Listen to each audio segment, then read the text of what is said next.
Good evening.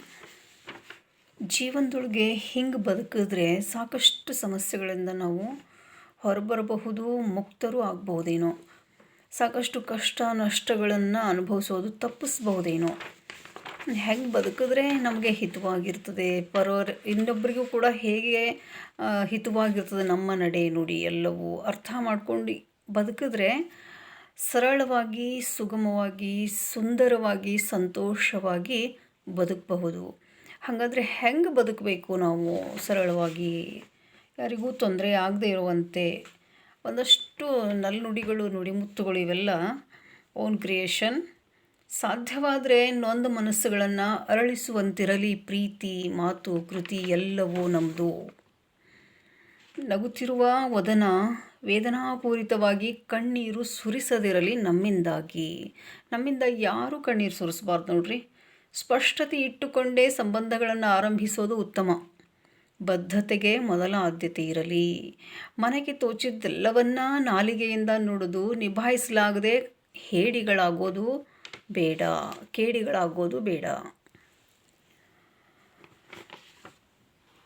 ಆಡುವ ಒಂದೊಂದು ಮಾತುಗಳು ಒಮ್ಮೊಮ್ಮೆ ಬದುಕನ್ನೇ ಬಲಿ ತಗೋತಾವಲ್ರಿ. ಮಾತಿನ ಮೇಲೆ ನಿಗಾ ಇರಲಿ, ನಾಲಿಗೆ ಮೇಲೆ ಹಿಡಿತಾ ಇರಲಿ. ಸಂಬಂಧ ಯಾವುದಾದ್ರೂ ಇರಲಿ, ಸಿದ್ಧತೆ, ಶುದ್ಧತೆ, ಬದ್ಧತೆ ಅತ್ಯವಶ್ಯಕ. ಕೌಟುಂಬಿಕ ಸಂಬಂಧಗಳನ್ನು ಹೊರತುಪಡಿಸಿ ಇತರೆ ಸಂಬಂಧಗಳಲ್ಲಿ ಸ್ಪಷ್ಟತೆ ಇರಬೇಕು.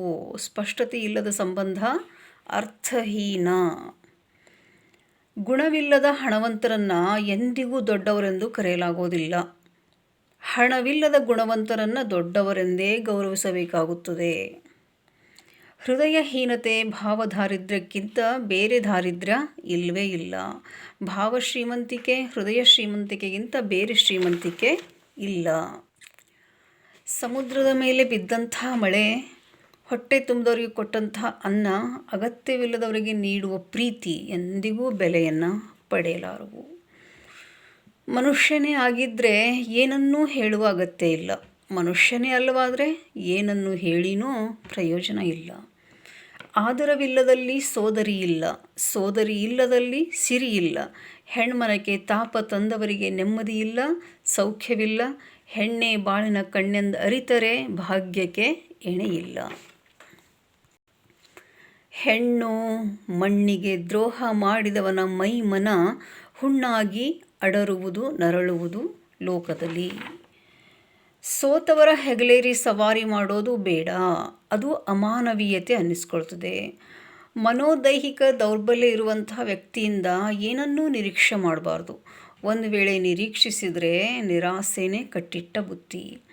ದೈಹಿಕವಾಗಿ ದುರ್ಬಲವಾದಂತಹ ವ್ಯಕ್ತಿಯ ಮನಸ್ಸೂ ದುರ್ಬಲವಾಗಿರ್ತದೆ. ವಿಕಾರಿ, ಕ್ರೂರಿ, ನಿರ್ದಯ, ಕಟುಕನಾಗಿರ್ತಾನೆ. ತಾನು ಸುಖವಾಗಿ ನೆಮ್ಮದಿಯಾಗಿರಲಾರ, ಬೇರೆಯವರಿಗೂ ನೆಮ್ಮದಿಯಾಗಿರೋಕೆ ಬಿಡಲಾರ. ಇಬ್ಬಂದಿತನ ಇವನ ಸ್ವಭಾವ. ಕಷ್ಟ ಕಾರ್ಪಣ್ಯಗಳು ಮನುಷ್ಯನನ್ನು ಗಟ್ಟಿಗೊಳಿಸೋಕೆ ಬರ್ತವೆ. ಗಾಬರಿ ಬೇಡ.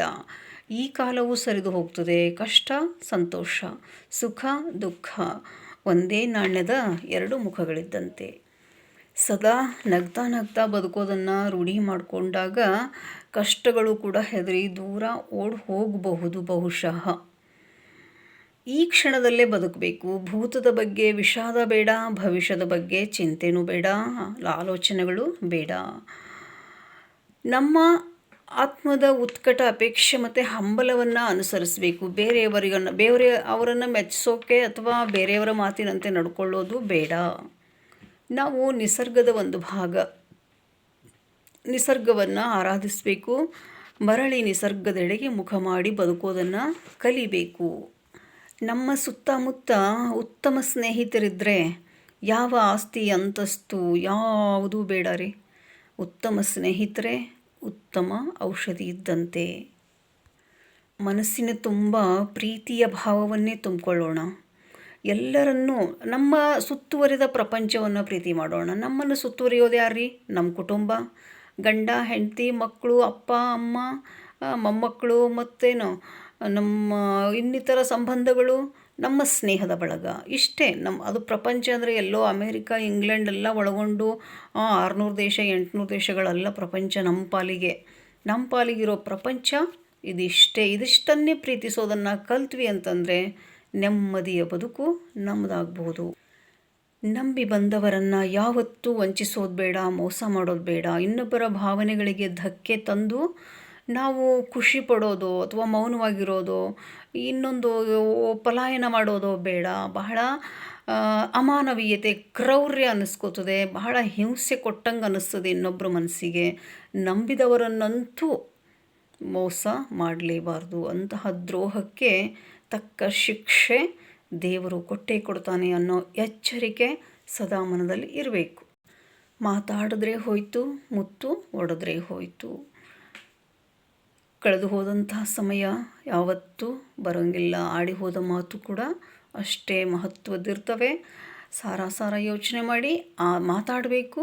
ಮಾತಾಡಿದಂಗೆ ಬದುಕಲ್ಲಿ ನಡಿಬೇಕು. ಅದು ನಿಜವಾದ ಮಾನವೀಯತೆ, ಅದು ಮಾನವ ಧರ್ಮ. Thank you.